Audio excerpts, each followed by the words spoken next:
Hello and welcome back to the Blizzard Arena here in Burbank, California. We just got finished with an incredible match, a 2-1 victory by Beyond the Game over Dark-Sided from Australia, New Zealand. Beyond the Game, one more match ahead of us. This one, an elimination match and the final deciding one for our last spot out of Group B, headed to Blizzcon. Will it be Team Freedom from North America or Beyond the Game from China? I'm having a blast. My name's Kevin. I'm with you all through the next 2 weeks, but it is my privilege right now to throw to one of my best OG caster friends, BlizzCon 2014. That's right. It's none other than Tim Trixler Frazier.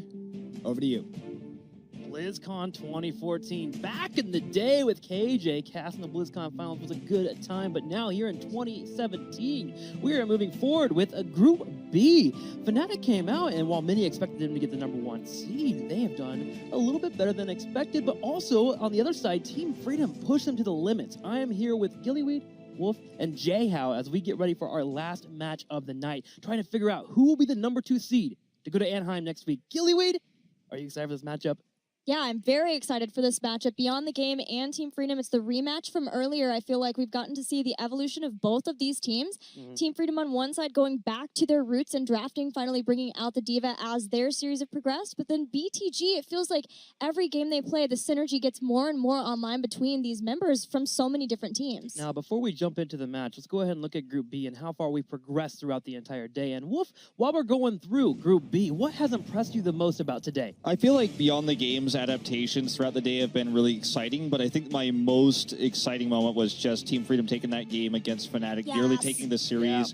Like, no one really expected that. Everyone thought it was going to be kind of a walkover 4-0 for Fnatic. They even said in interviews they thought it was the easiest group in the tournament. They're defending champions of the global scene for mid-season brawl, but Freedom, I think, really leveling up through this last phase of HGC North America. I think they come in as big favorites here against BDG, but I don't think BDG is going to cripple themselves in the draft this time like they did last time with the All-Iraq pick that really didn't work out. So I give them a decent chance to take at least a set in this best of 3. And Jayhow, we just saw BTG get over Dark-Sided, which was an incredible series going down to the wire. What did you think of that matchup? Well, you could say they rode the wave. Yeah. Off screen, by the way, Trickster said he's officially retiring Lava Wave.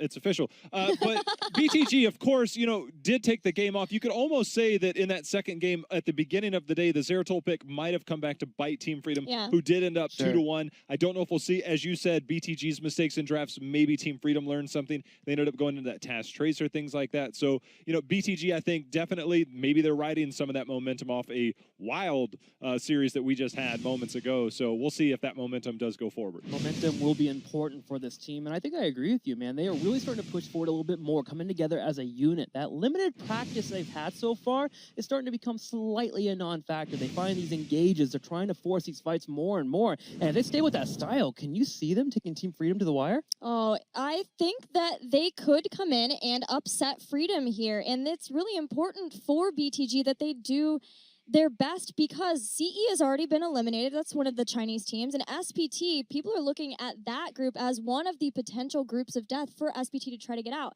But on the other side, a lot of people felt like this would be the best chance for North America to make it through the groups. We've already seen Tempo Storm make it through Group A, but this is a chance for Team Freedom. But I'm looking at BTG and I'm looking at ST.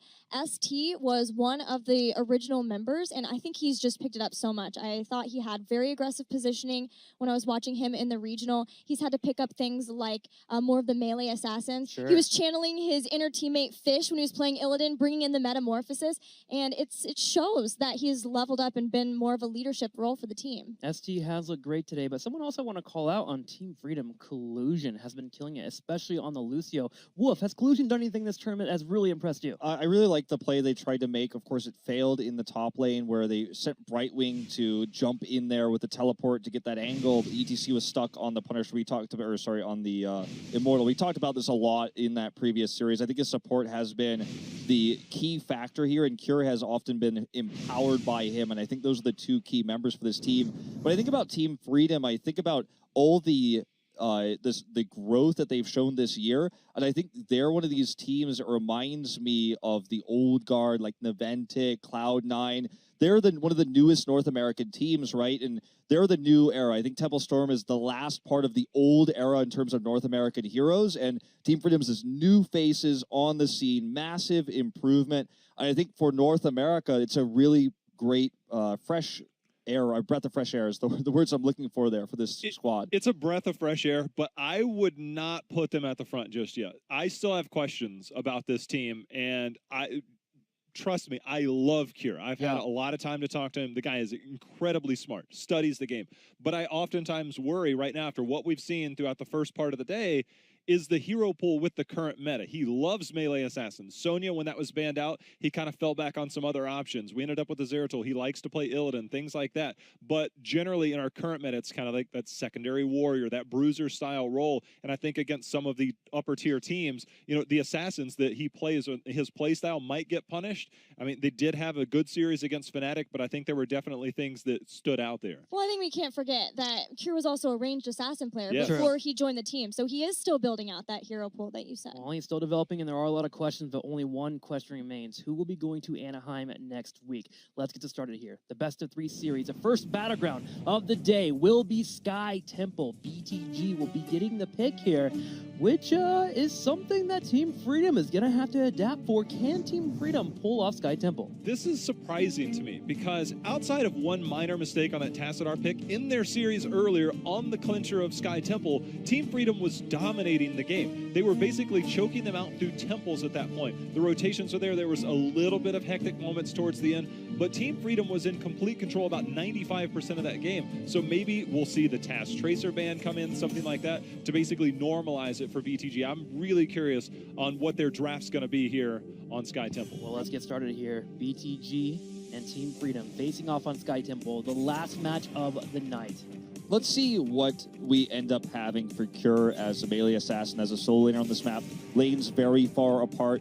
Will he be given the potential collusion to run Brightwing here? Ariel is going to be the priority first here, so a little bit of a movement back towards their first map they played on BOE with this draft. Going back to the battleground choice for Beyond the Game, what I am enjoying from this is that Beyond the Game picked this versus Freedom the first time they played, and what it shows is that they do feel like with just a couple of different adjustments, they still feel like they could defeat Team Freedom here.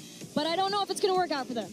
I've said it before, this is Team Freedom's best battleground. Maybe it's changing to Towers of Doom now that they're able to defeat Fnatic there.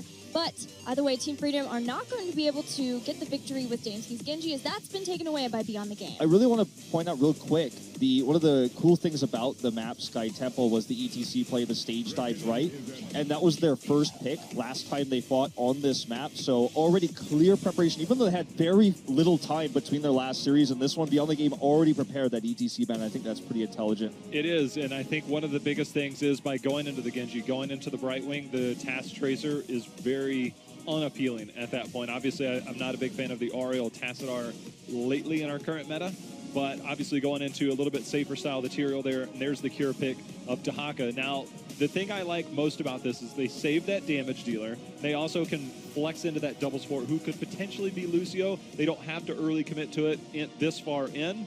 So getting that good wave clear, getting that global allows them to have a stable early part of the draft and allows them to try and counter a lot of what BTG will do after the second ban. There was also a secondary ban from Team Freedom on Genji, and that's where we're seeing the adjustment of Genji even further up for BTG, and it was a pretty fast Genji to pick up, so it's obvious that they see a lot of value in having Genji here. Maybe we'll see if Team Freedom wants to ban an Abathur versus that. They've done it before, wanting to not allow for the double Genji style playstyle. I wonder if they'll ban Sonya though, because if you ban the Sonya here, you take away the top lane, or it's really strong to do this because sure they can still pick Malthael, but it's okay because Tyrael's going to win out the fight. We saw incredible sanctifications from this team earlier when that's what they needed to defeat the Alarak composition, for example. So I lean towards the Sonya ban. I think the Abathur ban is more historic for this team given these compositions and the situation.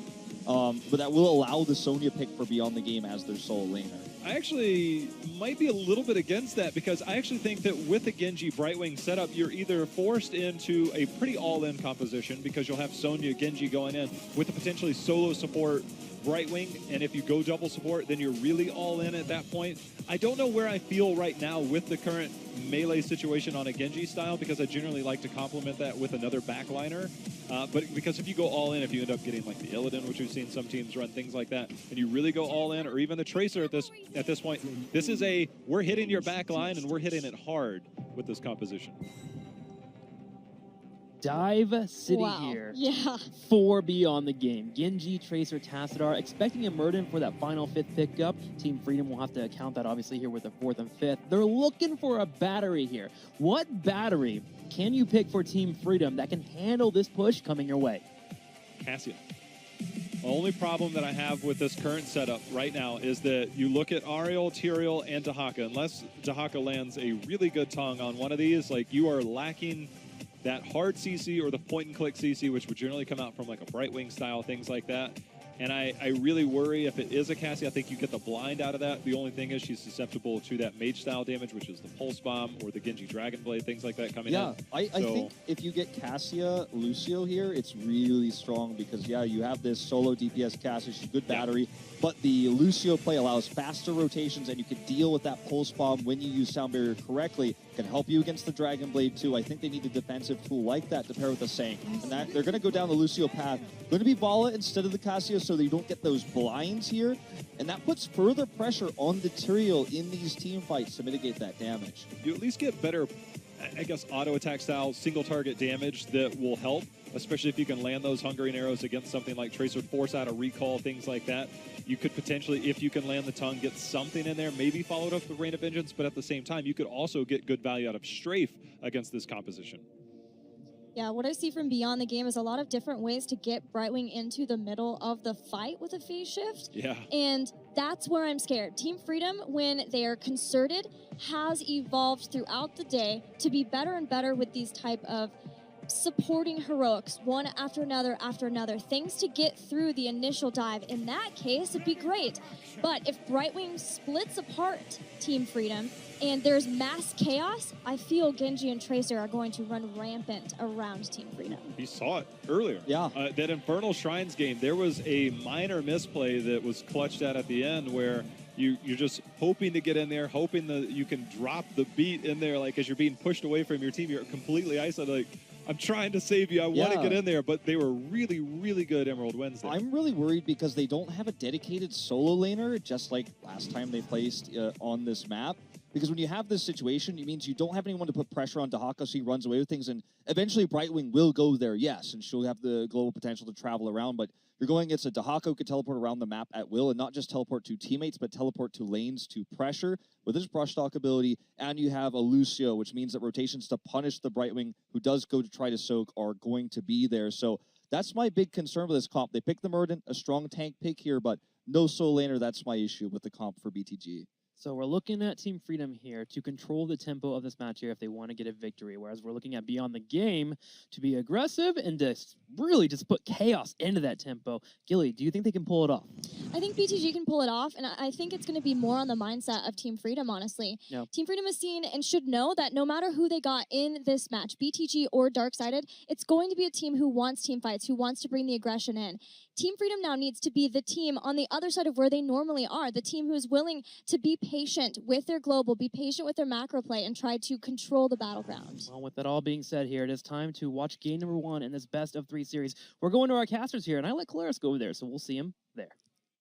That's right. Thank you very much, my friend. I've shaked off the shackles of oppression over on the desk over there, and now I've escaped down here, Dread. Excited for the final match? I am excited that not only you are free, but also that we're going to have Team Freedom here performing once more up against BTG. You know, it's honestly been amazing, this group. Everybody thought it was so very predictable, now having, you know, some of the most competitive games, it feels like, out of BlizzCon opening week. And BTG being able to advance on to this final round against Darksided. That series could have gone either way, depending. But let's get into it now as we head on to Tomb of the Spider Queen. In fact, it's not that one. It's actually Sky Temple. I told you a fib, told you a lie, as we get into it in just a few moments' time. And for Team Freedom, it's a big deal. They already saw the successes from Tempo Storm yesterday. They certainly don't want to be left in the dust. Absolutely, especially considering that Team Freedom was very dominant within their performance, looking towards North America alone. But here they are in the blue with Collusion on that Lucio. We have Zugrug on the Tyrael. Cure going to be onto the Dahaka. Next up is Dansky on that Vala. And last, Nasmus on that Ariel. All right, and to the right-hand side, in the red, it's Beyond the Game, trying to get themselves back in this. Infinity on the Tracer. Next up, ST will be on the Genji. Molly will be on the Tassadar. Up next, we have 365 with the Bright Wing, and Ego is going to be rocking the Muradin. And Beyond the Game has such an offensive composition, very skirmish-centric playstyle here. And it is, I'm glad to see them busting that out on a map like Sky Temple. When we talked to them before, they were very honest about their aggression and feeling like that was one of the most successful strategies for them in this tournament. And I'm glad that it's coming to life here on stage. And imagine if they're able to actually prevail in this series. Imagine if with three fill-ins from the Chinese region, they're able to make it. That would be an amazing testament to how well these guys have been able to gel together in such a small amount of time. Absolutely, especially, again, looking towards the results of Temple Storm and the play style here of Team Freedom. I feel like everybody, notes that there is definitely a level of improvement out of the North American scene. So then to see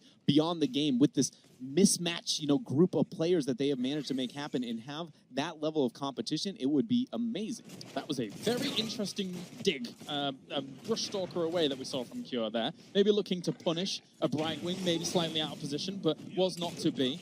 Maybe a little bit of experience lost towards the top, but no, Lucio should be able to cover that. But overall, yeah, I wasn't expecting that little move. We have 12 seconds before the first Shrine phase. Biggest thing for these two teams has got to be controlling the eye. The eye there between the two really helps with transitions up towards top into middle. Allows you to get those ganks and make sure you can get those kills. Yeah, and it makes more sense now having him just rivaling Brightwing down towards the bottom for Dahaka, while the other two temple phases are going on up towards the top and the mid. So now, let's see who's going to be able to seize control. Looks like neither team's being too aggressive onto either of these shrines. I feel like if anybody's going to be making the power play, it very much will be BTG here, taking the Brightwing teleport, following up on the Genji and trying to dive onto the backline. The members of Team Freedom probably a bit more comfortable playing it safer because of their composition coming online post-10, but BTG Infinity going out too far. Dansky vaulting in and locking in that first blood. Very, very nicely done.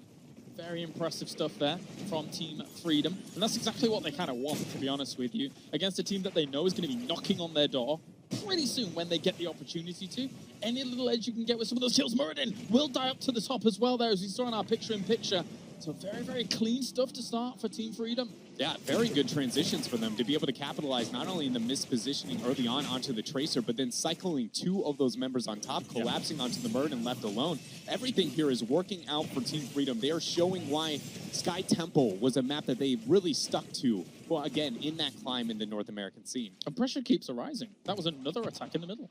Gaining the 3/4 level lead after the first Shrine phase, I don't want to say is out of, it's not uncommon, but it very much does indicate that, Beyond the Game might have to take a minute and start looking towards the future and making sure that this doesn't get out of control, because we know structure, health, and experience is all that matters, and right now they're losing on both fronts. Shifts away there for Tassadar. No pressure for him. He'll be able to get out. But the pressure starts getting exerted now on this camp, where without Tassadar being at so much full health and him being one of the only members there, it's going to be hard for BTG to rival. Nice steal away. Ego trying to come down with the rest of the members here of BTG, but it felt a couple seconds too late.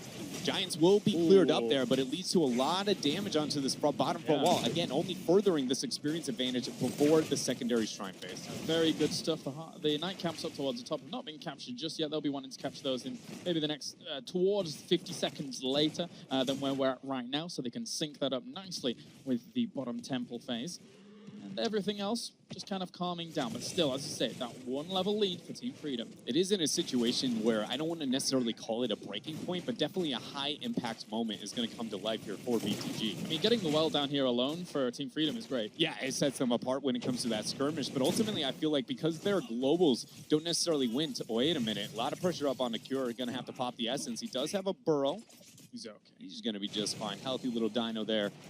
But it's just because their composition is so skirmish focused and their global doesn't have a lot of pressure, they're losing the siege up here on bottom. Ultimately, this is going to be a very huge experience swing now for Team Freedom. Unless they can force this fight and kill multiple members of Freedom, consume a lot of these shots. And right now, their body language is indicating they have almost zero interest in that. Yeah, huge limitations for BTG down towards that bottom lane against those Giants because they just didn't have much range.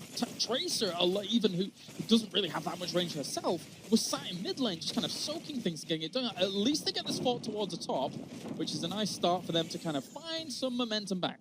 Yeah, it will help them claw back, but ultimately now being a level and a quarter down, it is very, very likely that we see Team Freedom finding that 10 spike, securing the boss, looking to try and enable a major push here later on. And ultimately, depending on how well timed that is here for Freedom, we could be seeing minimum keep front wall, maybe even half the keep damage being taken out here.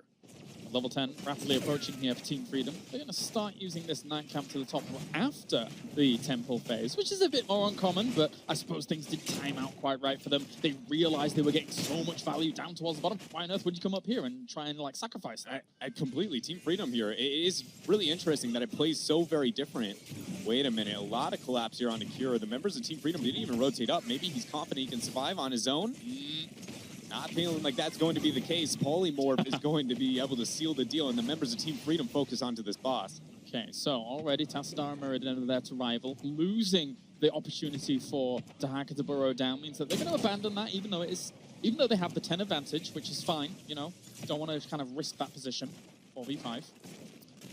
It's a really good job by BTG to be able to capitalize on the Dahaka. Again, that momentum swing, that high impact moment that I was scared of is essentially negated by getting that death timer there onto Cure. So very well done by BTG, but by no means is it even footing for them. Still a lot of experience to be able to struggle, and more importantly, an entire fort down. So Sustain coming in. Lucio has a sound barrier. Sanctification is ready to go for Team Freedom as well. They're exerting themselves through this location because there's no level 10 just yet for Beyond the Game.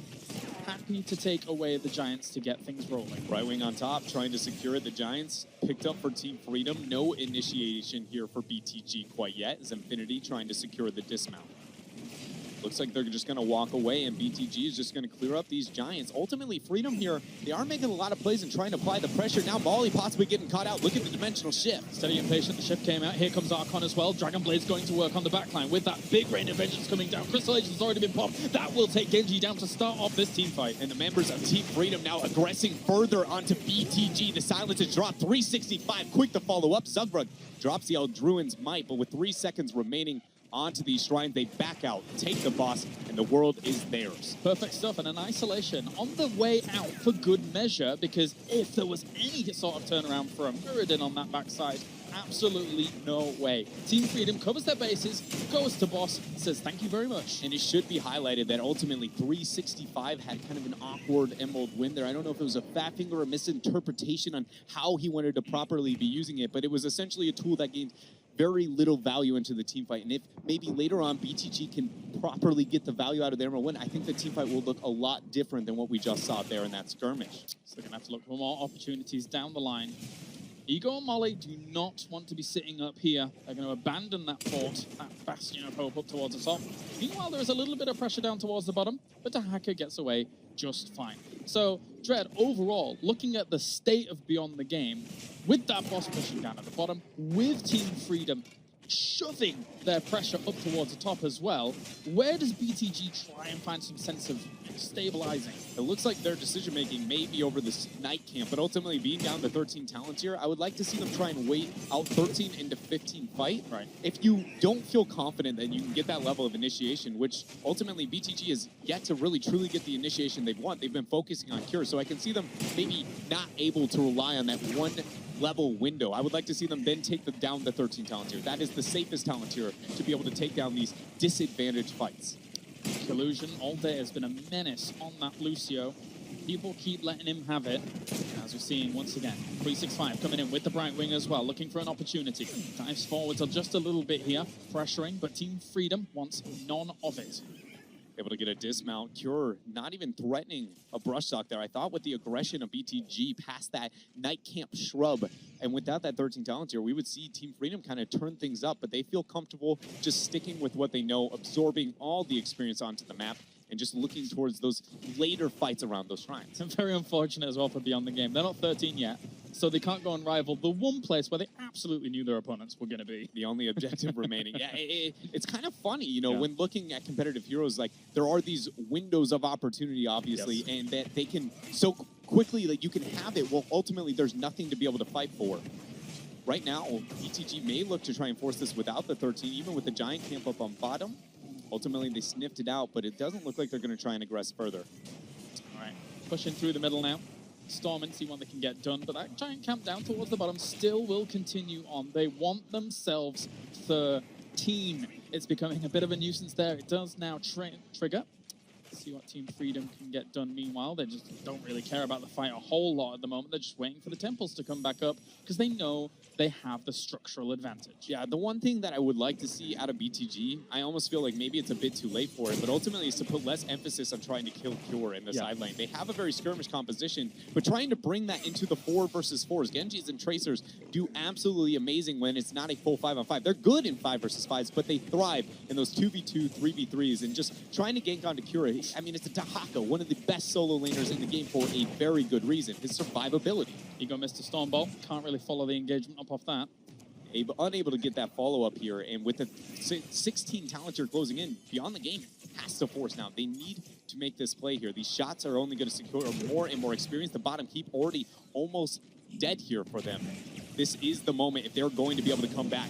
Nice drag landing onto Murden. We see Genji going in, dropping the Dragon Blade. Sanctification is going to nullify all of the damage, though. Fantastic Sanctification overall. Here comes Genji once again, but he's just using it to try and get away here, as he will get away on the right backhand side. Tracy's going to come in, put a little bit of damage onto him, but the sustain is too much. Oriel is getting too much value. He's going to be able to pull the Brightwing on back armor. The wind goes off, but she is down. Genji gets the deflect. He has to swipe away, and the drop in the beat. Cure comes right in. Can he land the drag?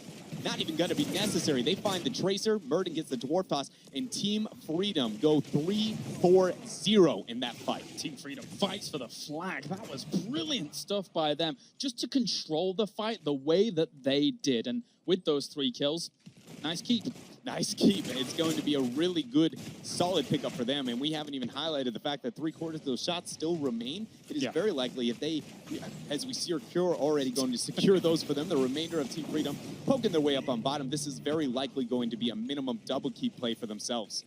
Collusion with a little dance on the keep. Why does not as well, as they're going to take themselves that temple towards the mid. Not too bad at all. 20 seconds until that boss does come online, so you can expect that Team Freedom forcing that, especially considering the fact that they have the Holy Ground. 16 is one of the best talents to be able to secure those bosses, even if Beyond the Game wants to try and force it. I think it's very likely Freedom goes, we can win this. We have better boss control.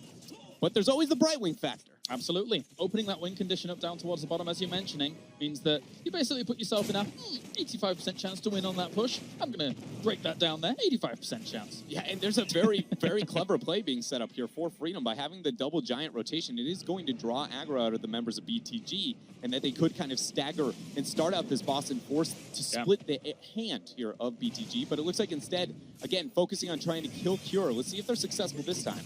An attempt. They do still have the polymorph, I believe, but at the same time, here comes the reinforcements. Drag on towards him. Does not crack Tracer. It's hard enough to hit the drag on a Tracer, never mind actually get a follow-up kill from it. And here comes it once again. Isolation onto the Genji. Oh, Genji in a lot of trouble here. Oh, Cure with the play. And the drag. Follow-up on the Brightwing. Rain of Vengeance immediately after 365 is gone. That's very, very impressive stuff from Team Freedom. Cure with some brilliant plays. Ego in a lot of trouble now with another drag. Cure gets the big double play with the Holy Ground as well, sealing in Ego. Team Freedom is on a rampage. 11-1 in terms of kills. And the second seed here for North America is now looking to stomp towards the core. Impressive stuff by Team Freedom. Jeez Louise, as unfortunately for Infinity, it's not going to be easy to stop this as they push onto the keep. Very difficult to ever slow down this impending doom. And even if they tried, there's the Sanctification. Oriel's behind it. Let's drop in the sound barrier for good measure, because Team Freedom just bagged themselves a 1-0. Amazing play coming out from Team Freedom. Beyond the Game, sticking to the aggression from the very beginning, but Cure constantly having the self-awareness, the map awareness to make sure that if anybody's going to try and focus and gank him down, he at least drew enough time that the members of Team Freedom ultimately were always trading up from, it felt like, first shrine phase onward. And you know what the most important thing is, Dredd? What is it? It's the fact that Team Freedom looks like they are on a roll. Throughout this group, they have gained momentum, and look at Cure right there. there. Let's head over to the analysis desk to see what they think about game number 1. Thank you, Caleris and Dreadnought. Now, going into the match, beyond the game, they needed to bring aggression towards Team Freedom, and yet they were unable to do it. And why is that, Wolf? Well, I have a replay, so I'm going to call it up here. We're going to take a look. The end of the game, we had some questionable rotations from Cure, but let's watch this really slow. Isolation comes in. He's calling out to his whole team. I could hear him yelling, I got Genji, I got Genji. He takes out ST, grabs Brightwing here, through this flank. At the beginning of the replay, we didn't see, but he comes in with a flank brush stock to the right side. He, by himself, gets those 2 picks, surprises BTG. They didn't know he was going to come from the angle. That's how they won this game. Obviously, this is just cleanup, but Cure making that move was the winning move of the game. Had some shaky choices, went for some ganks in the early game, and we were talking about that on the desk about how he was looking for some potential Brightwing picks in the bot lane, and BTG played too safe. We saw 365 was freezing the lane, staying back, but that move at the end, that call, and his flank there to just say, I'm brush stalking, I've got Genji, grabbing that Brightwing there, boom, that's the end of the game. Jay-Ho, was there anything else that really stood out for you? Man, you 3-level a team. They barely take any structures, and yet I'm over there sitting with Grubby and Skimmy. We're watching the game, and we find ways to think that Team Freedom could probably be doing more in the early game, things like that. They played very cautious, a very macro-heavy approach that Gilead talked about right before we went to the game. I think that Team Freedom is starting to figure a few things out on how to play. Certain things that they do, they did a lot of things well, and it's hard to nitpick that you think they can do more when they just look that dominant, but so far, so good. Again, a bit surprised that BTG is like, look, we are comfortable taking you back to Sky Temple where the exact same thing happened a few hours ago, and it looked a lot of the same, except Team Freedom definitely closed it out this game. Well, we're getting ready for Battleground number 2, but before we jump in, it's not typical that we see a North American team be so strong with Tyrael, and Zugra, Gilly, you talked about this earlier, is putting on a display. His sanctifications have been awesome. It's hard to know that you're going to be going forward and to have that knowledge that the whole team is going to be going with you. Plus, how teams have been using Tyrael, especially in Korea, is as another support. Sanctification is just as important as Sound Barrier and Crystal Aegis, and we talked about how necessary it was that Team Freedom stop stacking these abilities that we saw earlier in the day, the first time that they played versus Beyond the Game.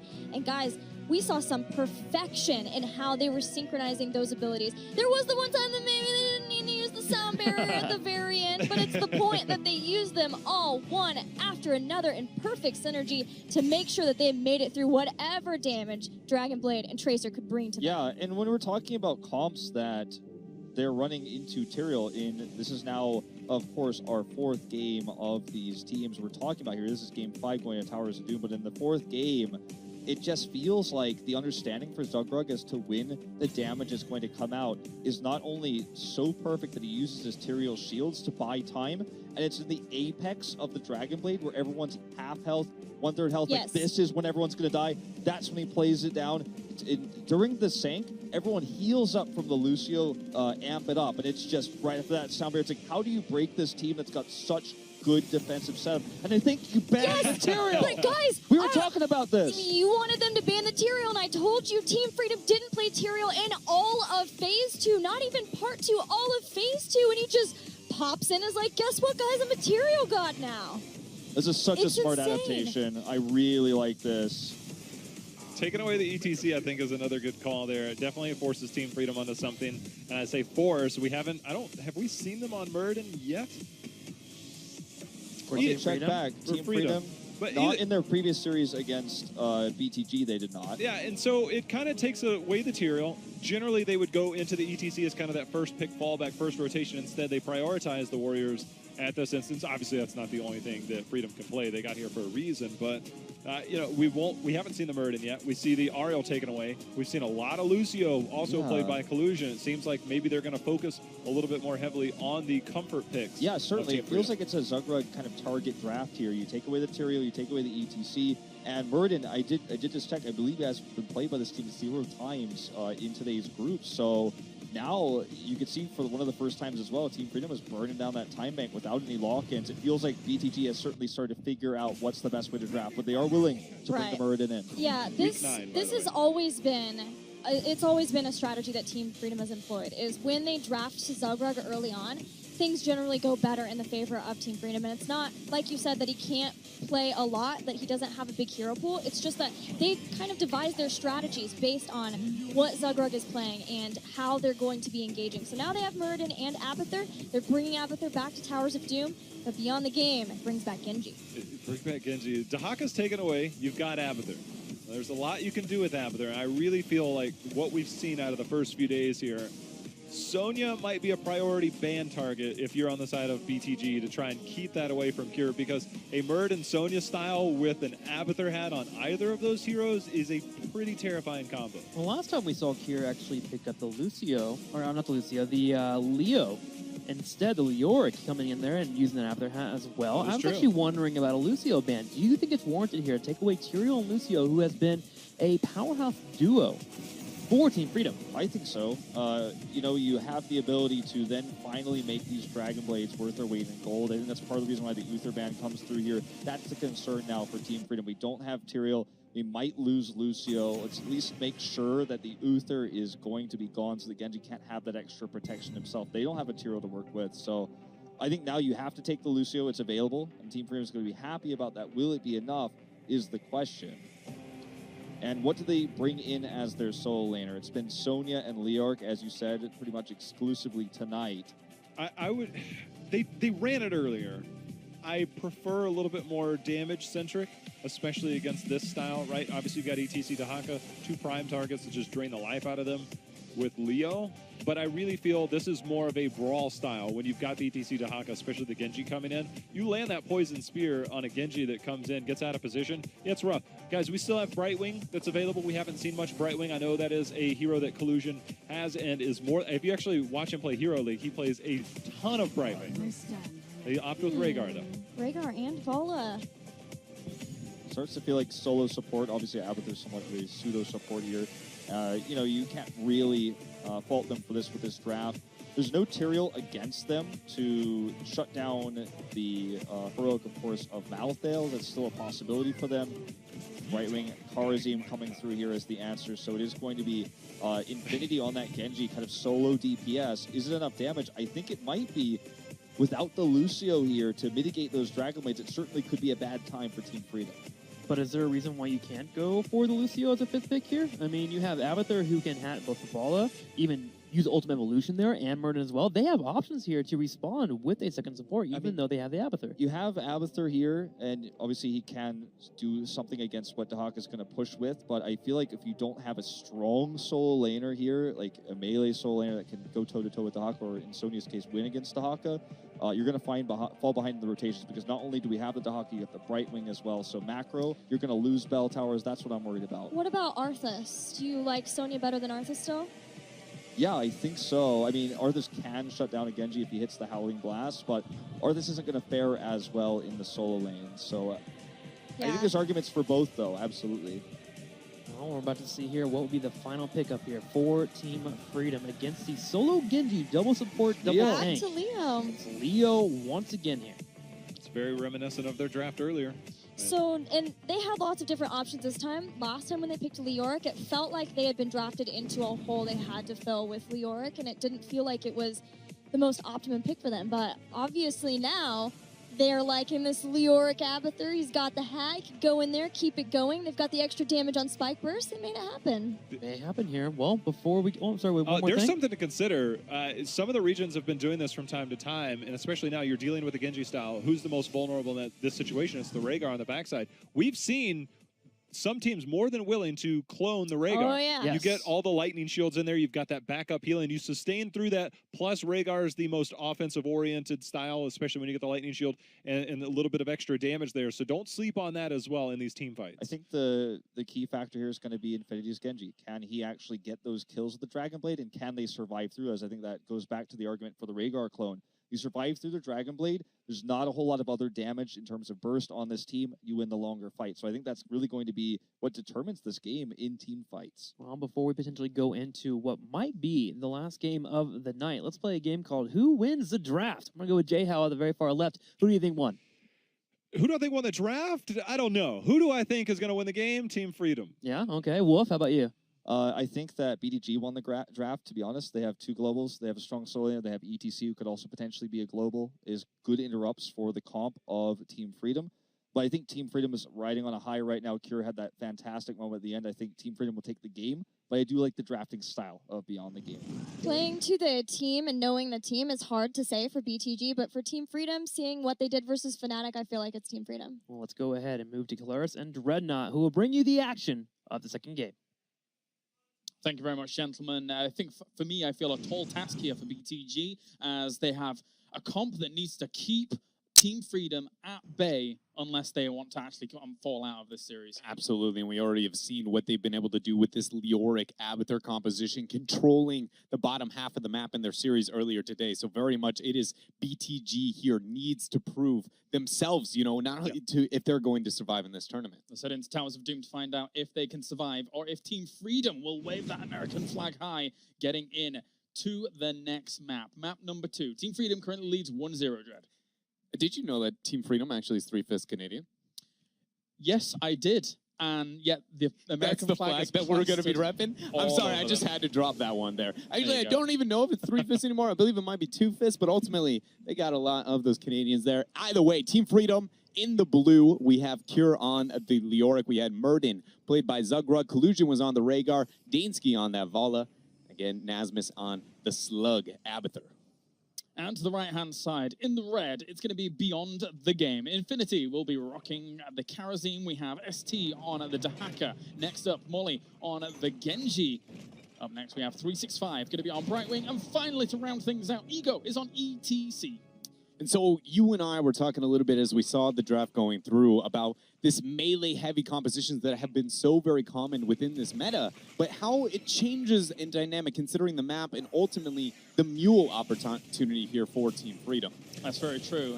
Unfortunately for BTG, is the reason I said it before is why they have to keep their opponents at bay is if they do lose primarily, usually that bottom right-hand corner bell tower, it's very difficult for them to then wrestle that back because they lack all of that range, which very, very much so impedes their potential success in this game. Yeah, rather than kind of being able to hang around it, throw out a couple of spells, get some damage, and whittle away at it, ultimately, they have to dive beyond it, force the fight, and if they're successful, then can back out and make sure that they convert that into their favor. So I am very, very concerned for that angle here, but ultimately, BTG and honestly the entire Chinese region always seems to clutch it out when necessary, and I expect to see the same here. Dansky gets out. Ego went for a attempt at the power slide to try and catch up for him, but it came at his own detriment. He falls down. That's first blood. Team Freedom off to a great start. Very good momentum-based start here for them, and that was something that you touch up on here. It feels like Team Freedom is a team just gaining momentum, steamrolling here throughout this tournament, and ultimately, I've been honestly very, very impressed with the development, not only as a squad considering their boot camp, but just how they've been able to show up here, because they are, again, one of the youngest teams in the North American scene. Truth be told, when they showed this composition prior, I will be very, very surprised if BTG is able to win this one out. Team Freedom looks on point. Well, if Beyond the Game is going to make it, it's a great place to start, is the first altar phase. All three are going to come online. Posturing-wise, it looks like Dahaka is a bit more concerned with that top right, while the members of Team Freedom are poking around here towards the bottom altar. Some pressure on Cure. He backs off. Brightwing is going to head towards the top right-hand altar. As we have the bottom one being contested for a moment, and Leoric will take the top left. So Abathur didn't want to relocate, try and do anything here. This will be a slow and steady pace here, although that being said, Dansky getting jumped on towards. Genji attempts the kill, and that will be Infinity, picking it up at the very end. Ego hitting that power slide, knocking back Collusion, but the drag actually body blocked by Zugrug. Great defensive positioning there to make sure that he keeps his support alive, but it comes at a cost of 4 more shots onto that core. When you're in the middle of either choke there for Dansky, you're near none of them, and you can't retreat out, and that was exactly what we saw Molly exploit to the best of his ability. Zugrug's pulling a good old Noblesse, trying to force them off of that camp. Not too big. And I like to see that BTG is able to get that early game, shot advantage here, because into Abathur compositions, traditionally, they should be struggling in those early fights, especially into a Karazim, Brightwing, Genji. Levels 1 through 9, all of those heroes are very, very high impact. So I'm very thankful to see that their compositional strengths are still showing here in the actual game. Slow and steady down towards the bottom. Illusion goes for the bite on towards Ego. Doesn't get much done. Cure falls down. That's a commitment of 3 heroes, but it's not too bad. It will deny some of that soak unless we see Abathur relocate. And then somebody rotate up from bottom towards the mid lane, unless he's hatting, of course. Very good job here from BTG. It was a very curious rotation there to see the Brightwing commit up towards top. I did think that they would maybe try and look towards Team Freedom, who has put a lot of emphasis and consideration towards the bottom lane, but ultimately it seems like they are a lot more focused on killing the off solo lane. They really do like to put high priority there for BTG, as we saw all of game number 1, them trying to gain Cure. But should that be the game plan here, considering that the bottom lane is so important, and they should be able to see this game plan unfolding, not dissimilar to the previous game of Team Freedom? I would say right now it's working out, right? And so I would say I think it's okay to keep it going, but if at any moment it seems like it's hesitating and that Abathur is rounding maybe that, you know, situation that he really wants, that late game where he is on even footing in post 13, then ultimately I would say I would like to see maybe a bit of a mix-up here for BTG. Here comes the ulti. Zugor just poking away at Ego to start things off. He's actually hit a lot of his Storm Bolts already, and he's going to have to go in there using the hat from Abathur, because he didn't have a Storm Bolt at that time, so he couldn't have poked anyway. Does now this time, though. Now it's cooldown. It's going to be Cure's turn, as he tried to go for the drain, but didn't quite catch it. Dahaka actually walked all the way down here, trying to get the open onto Cure. Polymorph's going to drop Power Sight immediately after, and Leo is going into Ghost form. Very well done. Beyond the game, pulling the trigger when necessary. Immediate follow-up there on Ego. And that will be the capture for BTG. So they've got themselves a little bit of a cushion in terms of those shots so far. Great start to their campaign here in game number 1. Cure, I feel, has to be a little bit more careful in this game, though. Very much so. The fact that that is not only the gank up on top has been successful, but that right there up on bottom, suddenly, you know, we were just asking, is this the right direction for BTG? But the fact that they can do that even in team fights, ultimately, I actually feel like picking on the Leoric here is going to be a lot more profitable than Dahaka of Sky Temple. They picked on Leoric, and they've been controlling the bottom camp as well. Yeah, it is really well done here. BTG is doing what is necessary, but I do not want to count out the fact that this is an Abathur composition. It's waiting to be able to have ultimate evolution. Legitimately, you're down a man until that point in time. Not even considering, again, what we can see out of that mule play, and more importantly, the North American play style to this map is to prep those bell towers, so when you lose the fight, you lose the game. And Team Freedom's not giving this one up. They realize 3 of the 4 that have spawned so far in this game have gone over to Beyond the Game. They are seizing that with both hands here. Whilst Leoric is going to head back up towards the top. Brightwing and Dahaka, though, have done a lot up there. Yeah, I really like that maybe they are not only putting the focus onto the kills, but then also equally their pressure. Brightwing and Dahaka still have the teleports if they want to transfer down and try and force this fight down below. But ultimately, it does feel like the members of Team Freedom not looking to, you know, try and defend these sappers as much as you would expect. Ultimately, that double global is even, you know, kind of forcing them to not move out. Tries for the drain. Cure does not get it. ST burrows. Double alters up towards the top at the moment. Not exactly the easiest thing for Team Freedom to rotate to, but they're going to start moving ASAP as Brightwing was shifting down towards bot. So ST, though, he's low. He does have the opportunity to brush that back. Ego's going to go ahead and get the pre-cleanse immediately onto that mosh pit. Follow-up stun. So that is a 1:20 cooldown that is not going to be available here over this. March of the Black King goes back through, healing up Cure. Ego's going to go ahead and power slide away. 7-sided stripe drops, and there goes Molly onto the back line. Rain of Vengeance actually hits the crowd control. Ancestral goes there. Ultimately, a lot of fireworks. But the drag, knockback used, and they find a kill. I did not think that BTG were going to be able to secure that after using all of their heroics, but very good job there by ST, locking them down with the drag.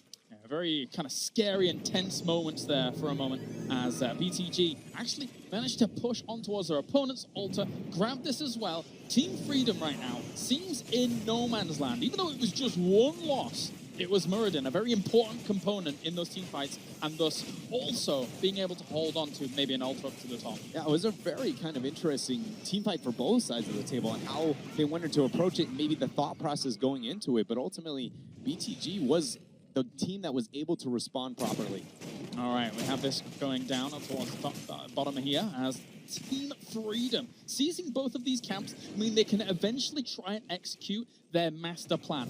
Yes, they might be down shots, but if they can eventually control this bottom lane, they might be hoping that that is their key out of this situation. That bottom lane on this map. Wait a minute, Ego Rain of Vengeance, isolation dropped after ST gets the brush talk in. That might not be a fight that he wants. Emerald Wind splits the member here of Team Freedom. We see Wraithwalk drop collusion, trying to get the kite on outward. March to the Black King, moving through the members of Beyond the Game. Seven-sided did nothing, unfortunately, there as he goes down as well as Infinity. 365 gets swung at, and that's going to be 4 gone down. And this is a perfect opportunity for Team Freedom to now start asserting some dominance at the bottom. Yeah, they need to grab this game and not let go of it here because they are still struggling so very heavily when looking at the core HP. Again, it is an Abathur game, and this is now where Abathur is going to become a problem here for BTG. So this next fight is really, I feel like, a heavy indicator towards the success for either side of the battlefield. And the perfect alters, considering Freedom wants to keep the fight at the bottom. Yeah, they now essentially make this transition for BTG very, very difficult. If they want to commit to this fight, there is no escape in either direction except for up, and that is very easy to secure, lock them in, make sure that you cannot make that transition upward. So much so, BTG doesn't even seem concerned with this altar. They're in fact going to keep that Dahaka up towards top. Yeah, that's the one thing that maybe Abathur might want to kind of head towards top and try to slow that down a little bit later on down the line. Here comes BTG on towards his middle altar. Cure doing some damage. That seven-sided comes in. Unstoppable for the March of the Black King as Cure tries to rip apart on towards Ego there.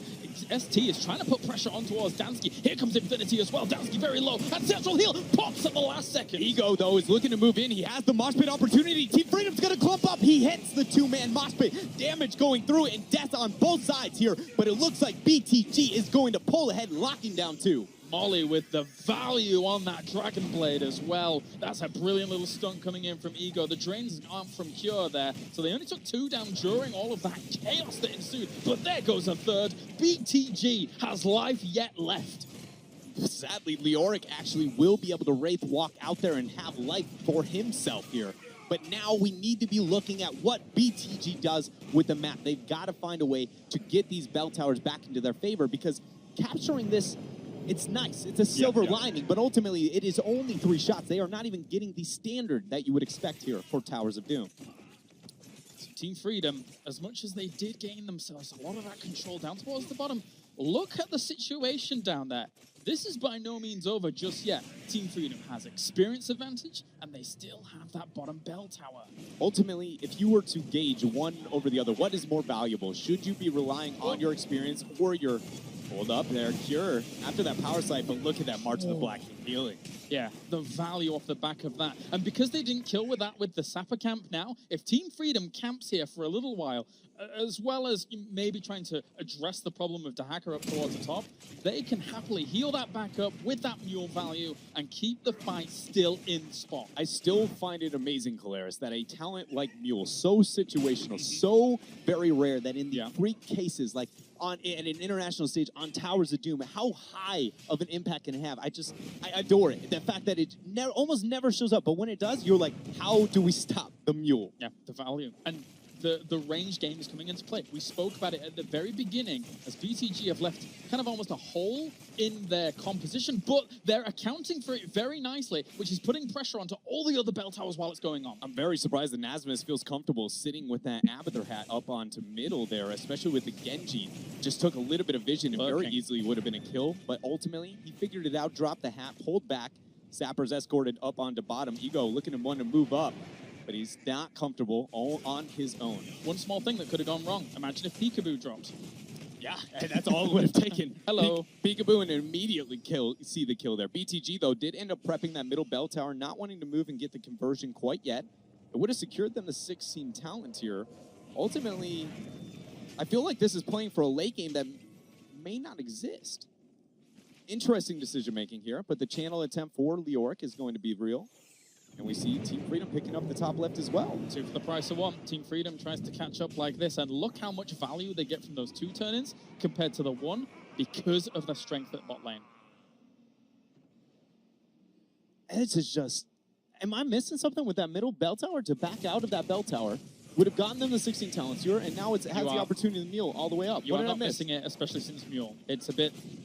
Okay, I just wanted to make sure that I am not missing out on a major outlier here. So we'll try and figure out what that is. There could have been the potential with the control of bot lane that, you know, they were They thought that maybe a rotation was going to come up and catch them off guard, but the fight ensues. Yeah, we see the Emerald Wind go down. Raid of Vengeance drop Molly, trying to get the Dragon Blade value. Infinity goes low. He uses the 7-sided Eagle, gets the mosh pit. Big mosh pit, locking down a lot of the members here. BTG, Ancestral Heal hits onto 1-1 as I'm going to be Molly trying to get out onto the left-hand side. He does so, and it's still this 3v5 situation with the hat coming out from the Abathur. Peekaboo on towards the top, see exactly where they are. Molly under a lot of pressure on towards the back as Cure tries to Wraith walk forward, swinging that makes as much as possible here. Oh, the heal! Oh, the sustain is huge. 365 trying to get the kite out. Cure chasing with the Wraith walk. They do lock down Cure, and they're able to get 365. Team Freedom lost the ball early, but they somehow kept into the fight. The turn around from Team Freedom, absolutely catastrophic here for Beyond the Game.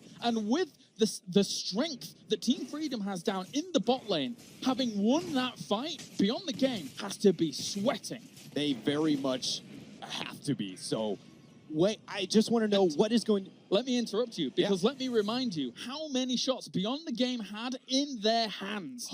It was something like 12 to 30 some. It was 2 altar phase. That was crazy. It's just the control and the momentum swing I was trying to highlight that Abathur can provide if you do not lose too heavily into the earlier stages. It is a very unique approach and a unique strategy, but one that Team Freedom is very well versed in. Something they've been doing since their entrance here towards HGC, but we are 9 seconds away from a very, very important altar. At this point, if Team Freedom ends up being victorious in this, you go onto the MVP screen, usually you see a hero there. There should be a little mule just going popping into the MVP screen. I'd be happy with that. I completely agree. I need that to be a thing. Blizzard, please. Shots were obtained, though, for Team Freedom, and for the very first time, 15 minutes in, they can say that they have a lead on core HP. They knew their game plan all game long. They executed and did not stray from the plan. It should be noted, though, but that it's still within reason for BTG to be able to take this. Nice invade attempt. Collusion got dragged in. Molly's going to try and make it happen. Emerald Wind, the silence, they get the pick. That's a big pick off there. BTG can now try and put on more pressure here. Nazmaz trying to run away with his clone Rhaegar, as Cure will manage to get that camp, which is nice and dandy. Molly gets away with the slither of hell. Here comes Muradin. Will he be able to pick him up? The stun. Will he get it? No, the mosh to save him. But Abathur, will he get it with the drags? Oh, he got him. Abathur seals the deal. Now Dansky trying to use that hot pursuit, moving in here, trying to chase down the members of BTG, but they're going to be able to get this escape. I don't even think the Wraith Walk can lock that down. But BTG, again, winning these skirmishes, making miracles seem to happen. They get the pull on the Cure. Very impressive stuff. A free kill, nicely done by BTG to pull him all the way in. 2 versus 3 dead at the moment. They need this bell tower back, Dread. It has been so long since they have been able to claim that of their own. The melee problem seems to just never stop for them. But with the 3 members dead of Team Freedom, this is going to be their opportunity to claim it for their own. 30 seconds away. Everyone will be alive. Looking at the heroics, only Mosh Pit will not be available for what could be, again, maybe the last altar of phase of this game. Maybe. As we continue on now, we are back to even on either side with the bell towers. As these guys slow this down, you see both teams don't have level 20 yet, but Beyond the Game is very close. If they could slow this to a snail's pace, try and get some soak either side, but looks like Team Freedom is not going to let them. Nazmus already has the clone. Collusion looking to get that channel. You know, Molly has the Shuriken getting the poke. Infinity goes in. Rain of Vengeance, 7-side has got to be forced. Yeah, for him, he knew that he wanted his members, ST, to come close so he could try and dash away out of the 7-sided. That was a bold play and not one that is going to pay off at all. Now they're going to get Team Freedom another sapper to convert, or at least get a lot of damage to the bottom bell tower. It seems like a tragic story here. BTG, just minutes ago, converted that bell tower for their own. And it lasted about 20 seconds. Team Freedom's like, nah, we're going to take this thing right back. Yeah, we know our game plan, and we'll stick to it through heaven and hell as we go forwards now. Once again, Cure just threatening to release the Wraith Walk and the Abathur Leoric combo upon this front line. Obviously doesn't want to go in front of the bell tower, but that's going to be ST under a bit of threat. He has no burrow either. He drops the isolation just to try and get away the Muradin. An attempt at the block, but that Muradin with the volley as well. Going for the Dragon Blade, slicing and dicing. Easy peasy there onto one member, despite them losing to Hacker. Collusion under a lot of threat as well. He will fall down. This Dragon Blade is non-stop and a bit big stun comes out. The dragon becomes Molly right now. He is able to keep that Dragon Blade alive for so very long. Ice Block used there by 365, able to keep him alive through the Storm Bolt. But once again, BTG does what seems like the impossible. They held the fort. They held the fort. Bell Tower not converted. Team Freedom does not have another area to drop that mule and become the MVP. And suddenly, BTG, I feel like they've got this game. This is now suddenly their game to lose. And Infinity, you're my favorite person of all time. We have Epiphany for Karazim, so I'm very excited about that. As once again, putting pressure on towards the bottom here. This game right down to the wire. These sappers allowing them to push even harder. Oh my goodness. 2 altars ended up spawning here, Colaris, and we're at 40 seconds away toward the boss. I don't think that we're ever going to see a stall long enough for a boss. So how are we going to see this transition? Where is the focus? Because we have to remember that Town Portal is a very easy place to camp here for this middle shots. Ultimately, BTG is going to posture towards bottom, and I think this is a lot safer. Scary times here for BTG. Zugra's going to take this one. Are they just going to Molly's going to poke to start things off. Kyo's trying to zone towards the bottom. That's going to be one taken.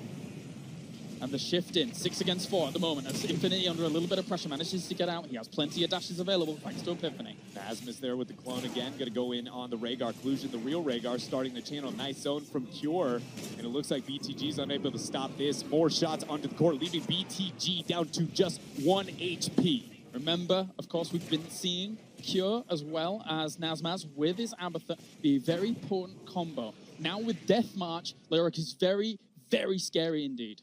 He is terrifying, and I did not think we maybe would get past that last altar phase, but suddenly the boss is going to be a real problem for either side. Zugrug hits the Storm Bolt. How do they solve this puzzle? Because right now this is under threat once again. They're going to be able to clean this up. They're not going to lose this Bell Tower just yet.